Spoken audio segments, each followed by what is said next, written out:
So I'm in a groove here and have just started working on this session.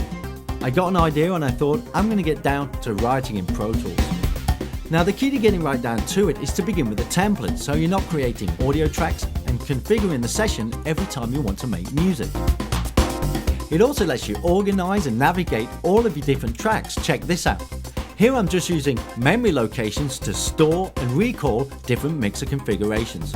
So let's build a basic template. I'm going to start at the File menu and create a new session. I'm going to call it Composing Template and I'll save it to my audio drive. And when you hit save, Pro Tools will build a brand new session. And as you can see, there's not much to a new session. We need to get some tracks in there. I'm going to need about 8 stereo instrument tracks for configuring external MIDI gear, or in this case, virtual instruments.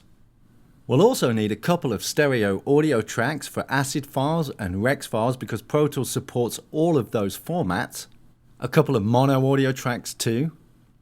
I'm going to do 2 auxiliaries for reverb and for my delay, and I'll round it out with a master fader. And this is an overview of all the tracks we're about to create. And when we do, the session just comes to life. Here in the edit window, you can see all the tracks. And here's the mix window. Let's hold down Alt Shift or Option Shift and bring the faders up to 0 dB. And then here in the track list, we can Alt or Option click to hide show all the tracks. I'm going to show only the instruments. Okay, so now we need to configure the click or the metronome and get some drums into this template. On the first insert point, I'm going to put the click plugin. Now if you hit play and you don't hear anything, don't worry too much about it because Pro Tools defaults to only clicking in record mode. I'm just going to come down to the transport and change that preference, and I'll do a 1-bar count in while I'm here. There we go, now we can hear it. Now you can also choose a different type of click. I'm going to come up and choose cowbell. So now let's get some drums going, and the first instrument I'm going to use is Xpand.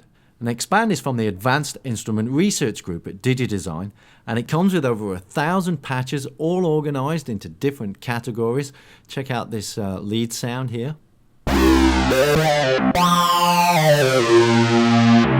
Now that doesn't sound much like a drum kit, so I'm going to go back to the categories, to drums, here we go. That's an awesome sounding drum kit.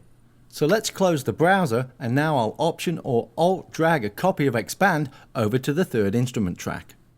I'll click it to open the plugin and then come down and choose New Groove.